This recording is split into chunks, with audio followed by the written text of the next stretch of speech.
The galactic skies above the trinary citadel glowed crimson as the news spread like plasma fire through every comm channel in the known universe. Humanity had returned. Not the broken, scattered refugees exiled millennia ago, but something else, vast, cold, and unknowably evolved. The Alliance's most fortified colonies had gone dark in less than 12 hours. Whole systems failed to report. The dead silence was louder than screams. General Kroth of the Varnak Horde stood atop the command dais, his massive carapace casting a jagged shadow across the war chamber's light pool floor. Rows of representatives, military leaders, and strategists from over 60 species lined the tiered walls, their eyes flickering, tendrils twitching, feathers shivering. He could smell it, their fear, not the kind that spurred warriors to action. This was the stillborn terror of those facing something outside the laws of their own history. They do not answer hails.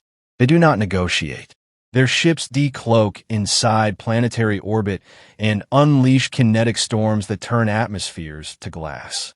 Ambassador Sil'Lari's voice, usually serene, now wavered like a plucked cord. Her luminous tendrils were coiled tight in dread. I lost my homeworld 2 standard days ago. 1 transmission. Just one. The holographic recording shimmered in the air between them. A planet's surface buckling. Skies splitting open as orbital rods fell like divine punishment. Silence, then static. Humanity was quarantined, growled High Strategist Velthuk, a crystalline entity whose people once mapped every solar vector of the Eastern Spiral. They were forbidden hyperspace technology. Their solar system was sealed. How could this happen? Because they were underestimated. Kroth's voice was low, almost reverent. You mistook patience for passivity, exile for defeat. A murmur spread through the chamber, thick with recrimination and panic. Another projection lit up, a charted star path. Systems crossed out in red. From the Ord expanse to the edges of the Velharan Reach, the red line of annihilation moved with precision, always forward, never once pausing. Planets with centuries of fortification blinked out like embers under frost. They study us, said Kroth. Every countermeasure we deploy, every doctrine we follow, they adapt. Faster than any species in known space. They have no centralized council. Their fleets seem to coordinate without delay, as if they think as one. Sil'Lari turned to face him. What are they now? Kroth didn't answer at once. His mandibles clicked slowly. Then he said, efficient, cold, absolute. At the far end of the room, a trio of Zephyri envoys adjusted their translator diodes. Are they synthetic? One asked.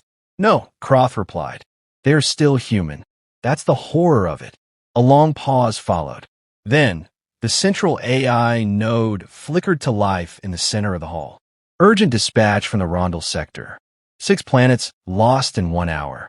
Final transmission included coordinates of humanity's forward fleet. They are en route to the inner core. The chamber erupted. Voices overlapped in a cacophony of species. Clicks, screeches, harmonics. Kroth let it rage for 10 seconds before slamming his gauntlet into the floor sensor. The chamber dimmed. Silence returned. This is not a war we can win through strategy alone, Kroth said. This is a reckoning, a force of will. We must unify not as armies, but as survivors. If we don't hold the line here, there will be no line left to hold. Sil'Lari stepped forward, her inner light dimmed to a haunting blue. You propose we fight to the last? No, Kroth said. I propose we make them bleed. Force them to feel something again. Anything. The AI resumed. Human fleet will enter Galthor Expanse in 6.7 cycles. All defense fleets must converge at Axis Point 9 for coordinated resistance. Already, the leaders began issuing orders through their neural links, dispatching what remained of their battle groups, orbital platforms, and dreadnought carriers. They were sending billions to what might be the last war the galaxy would ever know. As the room emptied, Sil'Lari remained behind, watching the red line on the star map stretch closer. She turned to Kroth. I have seen 1,000 wars. I have watched stars born and buried, but I have never felt this helpless. Kroth regarded her with his deep-set, obsidian eyes. That is what they want. Fear breaks alliances faster than weapons. But we are not broken yet. Do you believe we can stop them? No, he paused. But I believe we can show them that we remember who they were, what they used to be, and perhaps make them question what they've become. Across the chamber, a silent drone drifted in with a crystalline urn. It hovered toward Kroth and extended the relic. He opened it. Inside, a preserved human skull, marked with ancient Varnak's ceremonial etchings.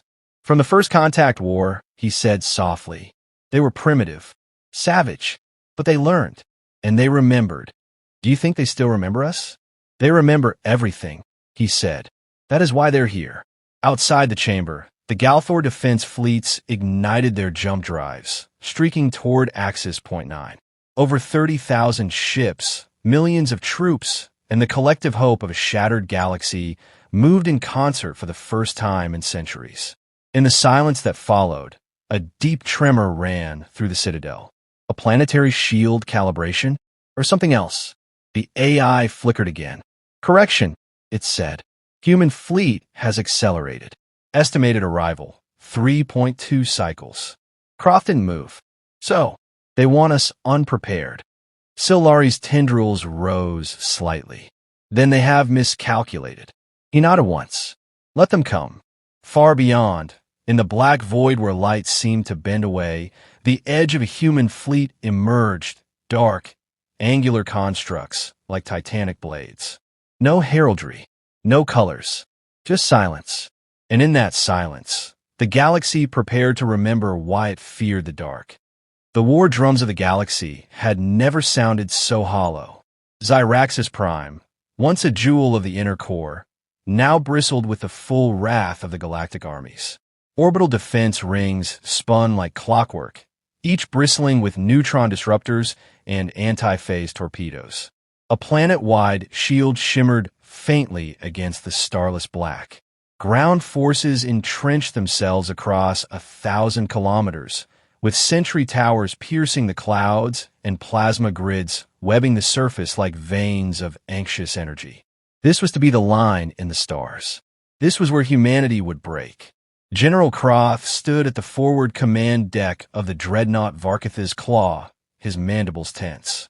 A dozen feeds flickered across the projection wall. Troop formations, planetary shield status, fleet trajectories. The Varnak Horde had committed 30% of its remaining forces to this battle. Around him, Zephyri tacticians whispered probability estimates, and the crystalline Veltari glided through their latest energy matrices. All knew the statistics. None dared to speak them aloud. They are late, murmured Sil'Lari over a secure channel.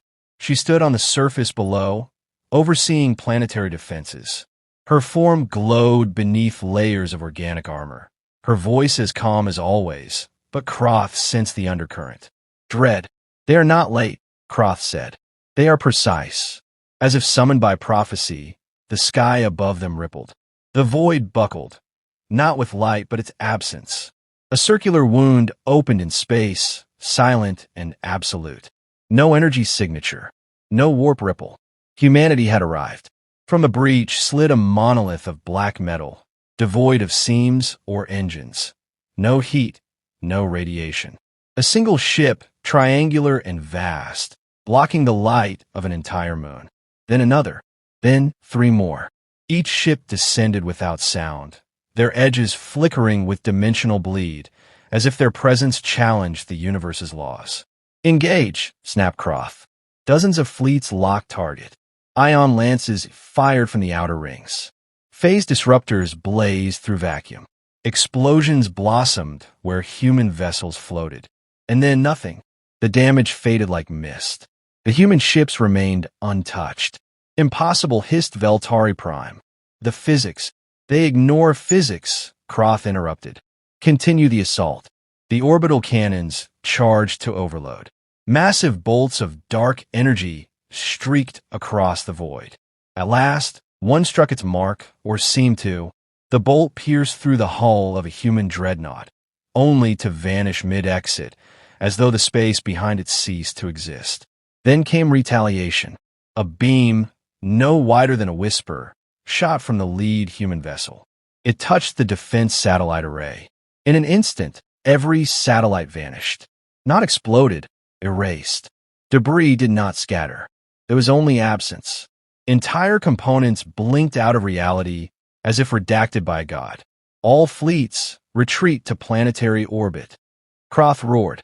Shield reallocation now. Sil'Lari's voice cut in. They've breached airspace. Ground assault incoming. He froze.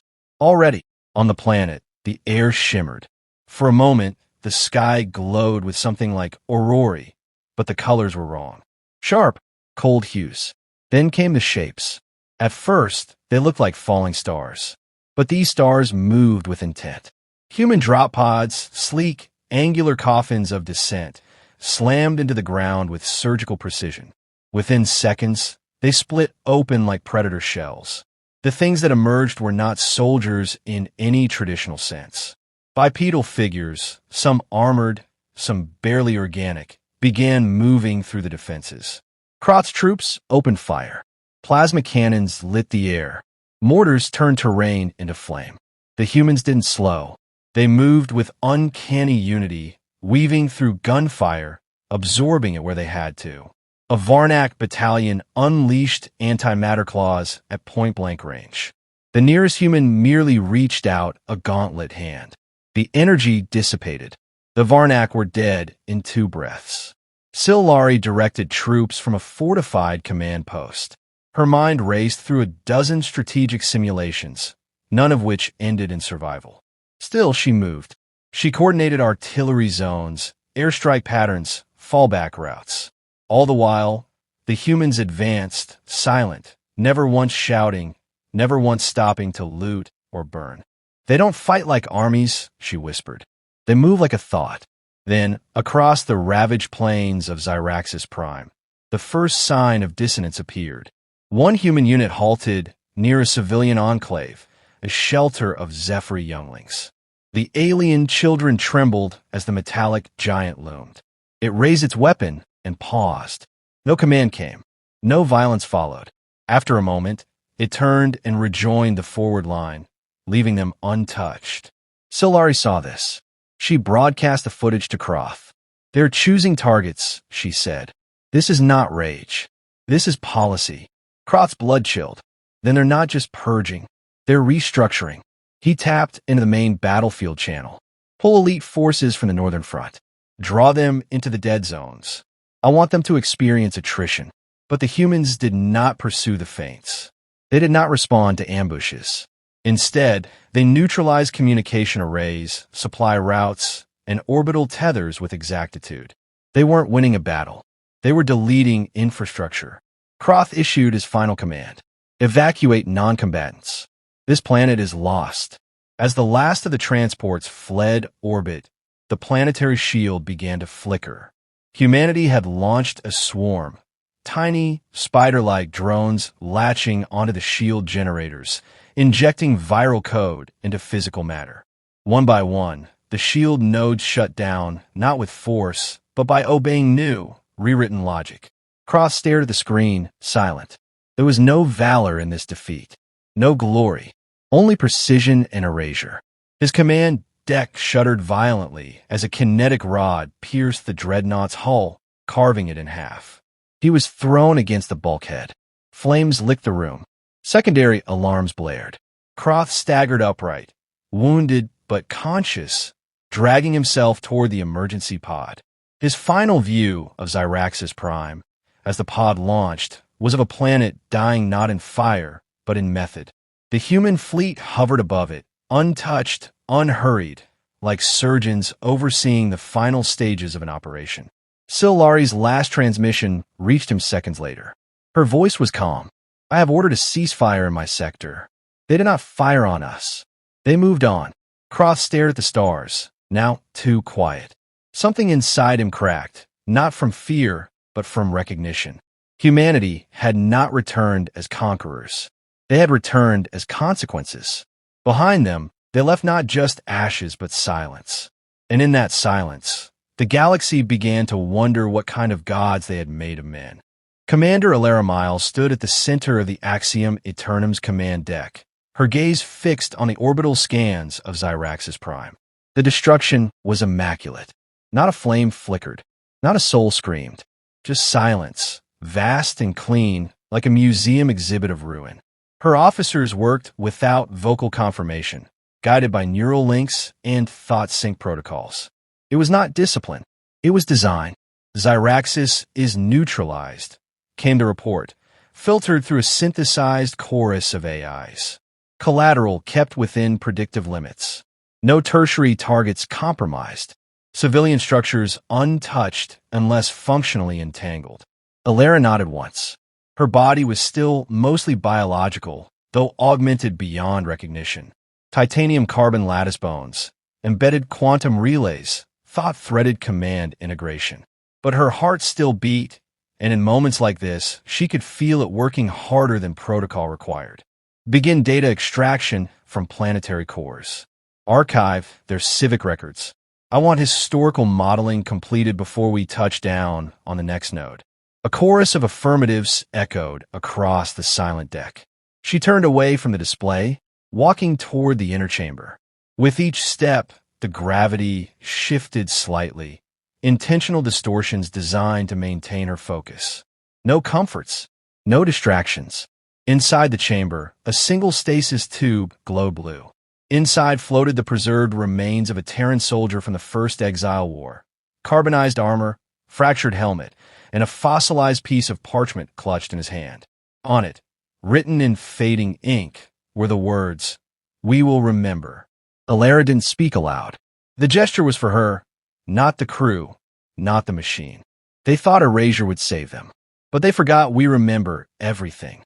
She turned as Admiral KG Varun entered behind her.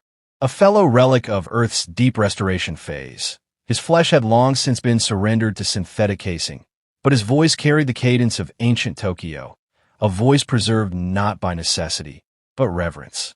"They're folding," he said without preamble. Alliance forces have pulled back to Erevan 4. Their fleet counts dropped by 28% since Xiraxis. Morale collapsing. Internal fractures showing across species lines. "They'll hold Erevan," Elara said. "That's their last symbolic stronghold. After that, they won't fight for unity. They'll fight for survival."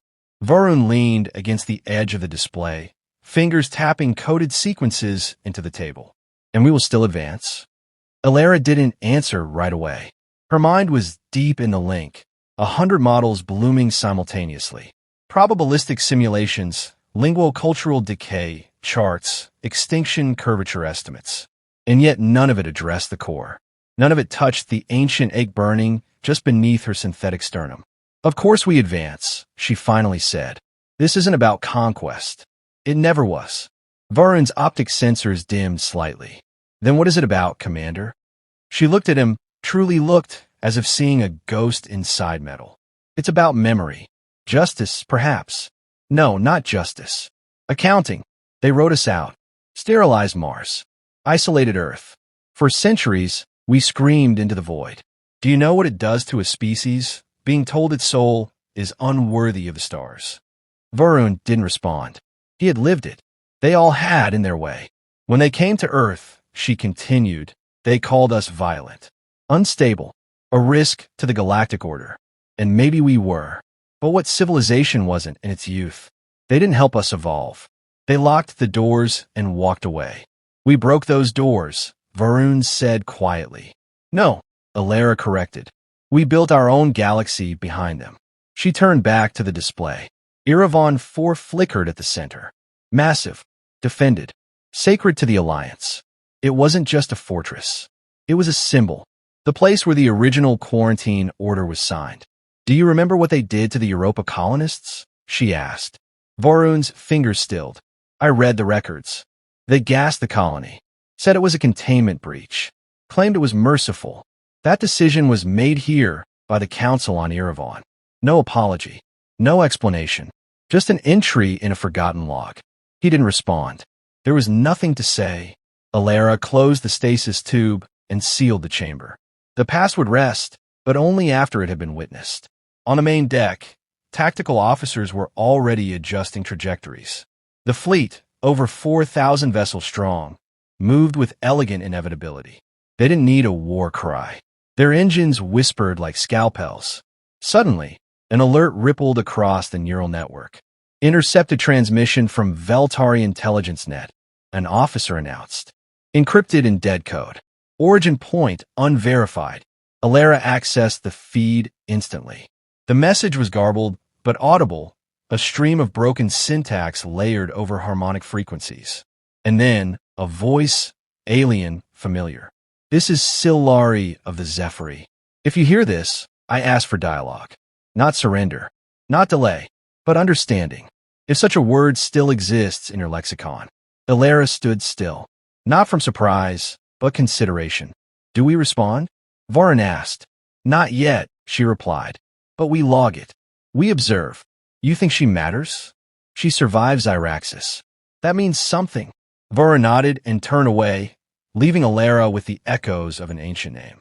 In the privacy of her internal link, she opened a forbidden archive, a piece of pre-exile literature. Hamlet. A single line floated in her vision. What a piece of work is man. It made her smile, not warmly, but deeply. Beyond the hull of the Axiom Aeternum, the human fleet aligned in silence. Their path was set. The next system already knew what approached. And still a whisper lingered in Elara's mind, one she dared not suppress. What comes after revenge? She couldn't answer it. Not yet, but Erevan 4 would. Erevan 4 loomed ahead like a wounded god refusing to kneel. The last bastion of the Galactic Alliance. Its surface was wrapped in metallic forests of defense pylons, its orbit ringed by 6 planetary-scale cannon platforms that drew power directly from the system's dwarf star. Shielded bunkers tunneled miles beneath the crust, harboring the final reserve fleets, command centers, and what remained of the Council. This was not just a fortress, it was legacy. To lose Erevan would be to lose the myth of galactic control. General Kroth's surviving forces had converged here under silent banners. Across the command fields, the battered remnants of species once thought invincible stood shoulder to shoulder with ancient enemies. Kroth moved through them, a giant of chitin and scar tissue, his gait slower now, his breathing raw from injuries sustained at Xiraxis. He had refused regeneration therapy. Pain reminded him he was still alive. They will not strike in haste, he growled to his second-in-command, a spindly Etherii named Yev. They will study us first, decide how best to unmake what we've built. Yev's crest flickered anxiously. And if we become too much trouble, then they erase us quickly, Kroth replied. Inside the planetary chamber, the Council convened for what would likely be its last session. Sil'Lari stood alone on the northern dais, her form dim, her message unanswered. She had sent 3 transmissions to the human fleet. Each one offered not surrender, but the truth. Records of the exile, the vote to sterilize Mars, the deliberate suppression of Earth's tech tree with self-replicating containment AIs. All classified, all buried, now made visible. None of the Council responded. Some glared, others wept. The past did not excuse the present, but explained it. And explanations, in moments like these, were heavier than weapons. Then the sky tore open. The human fleet arrived with no drama. No warning shots.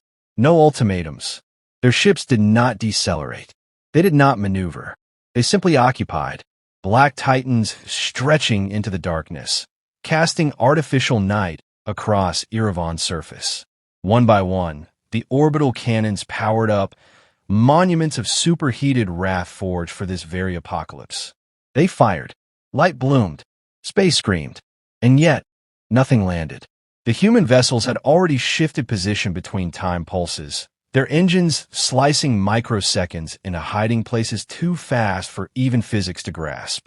Return fire came not as a storm, but as scalpel work, thin beams that severed cannon supports at their weakest thermal points. Whole structures crumbled inward without a single explosion. On the ground, the invasion began not with drop pods, but with silence. Kroth stood atop the outer barricade, his claw resting on the hilt of a thermal blade. Eyes open, he whispered. They don't make noise when they arrive. The defenders waited. Pulse rifles raised. Artillery aligned. And still nothing. Then a single line of code appeared in every battlefield display. We remember. Before anyone could speak, they emerged. Human units blinked into existence, not across the battlefield, but within it, inside fortresses between command lines, within bunkers. They moved like phantoms, their armor absorbing light, their weapons silent until needed. No shouting, no signal flares. One Zephyri engineer raised a defensive barrier, only to watch her console melt into static as a drone passed through it like smoke. Kroth met one of them head-on. The human stood 2 heads shorter, its armor pulsing with shifting glyphs. No faceplate, no insignia, just a single phrase scrolling endlessly across its chest plate. We built our own future. Kroth roared and charged. They fought without ceremony. His blade met their shield, sparking against a kinetic bubble that refused to yield. The human moved with grace, but not flourish. Everything it did served only to end the engagement. When Kroth fell, bleeding and barely breathing, the soldier stood over him, weapon raised, then paused. "Finish it," Kroth spat. But the soldier turned away, rejoining the advance. Across the battlefield, similar scenes played out. Human forces bypassed resistance that did not obstruct primary objectives. They dismantled comms, harvested data cores, and surgically incapacitated enemy leadership. But they did not slaughter. The galaxy had expected genocide. What it received was something colder. Occupation without cruelty. Vengeance without bloodlust. Sil'Lari emerged from the ruined hall as the outer lines fell. She walked alone, hands open, a beacon visible across dozens of visual spectrums. A lone human stepped toward her. Female. Tall. Cloaked in matte armor, humming with suppressed heat. Elara Myles. The 2 women stood facing each other, the battlefield quieting around them as if to witness. "You read the transmissions," Sil'Lari said. "You know what we did." Elara's face was expressionless. "We always knew." "Then why continue? Why not speak before now?" Elara tilted her head, eyes colder than any vacuum. "Because if we had spoken, you would have answered with apologies. Regret. Compassion. And that would have been too easy. We needed you to fear us first. Only then could you listen." Sil'Lari's voice broke. "What will happen now?" Elara glanced toward the council building as it crumbled under the weight of gravity-manipulated microstrikes. "You will survive. Those who surrender will be integrated. Those who resist will be paused. Paused, not killed, not erased. Held, until such time as relevance returns." Sil'Lari took a long breath, her luminescence flaring softly. "And what of you? Of humanity?" Elara's expression did not change, but something in her eyes shifted, darker, wearier. "We've become what you feared," she said. "But we did it without your permission. We forged it alone. And now we offer you structure in return for silence. Obedience in place of extinction. And if we refuse, then we wait," Elara said simply. "Time is something we have learned to command." Above them, the human fleet began deployment. Not warships now, but terraforming units. Civic infrastructure. Seed archives. The process had begun. Not destruction. Replacement. Kroth, barely standing, watched from a medical transport, his body failing but his mind alert. He saw Elara speak, saw the soldiers shift from attack protocols to preservation routines. The war, it seemed, had not ended. It had simply changed forms. As the stars blinked back into view, he whispered, "Perhaps this is what victory looks like now." Sil'Lari turned one last time to Elara. "Will you ever stop remembering?" Elara's voice was quiet, almost human. "Only when we forget what you taught us to be." And with that, the new era began, not with fire, but with function.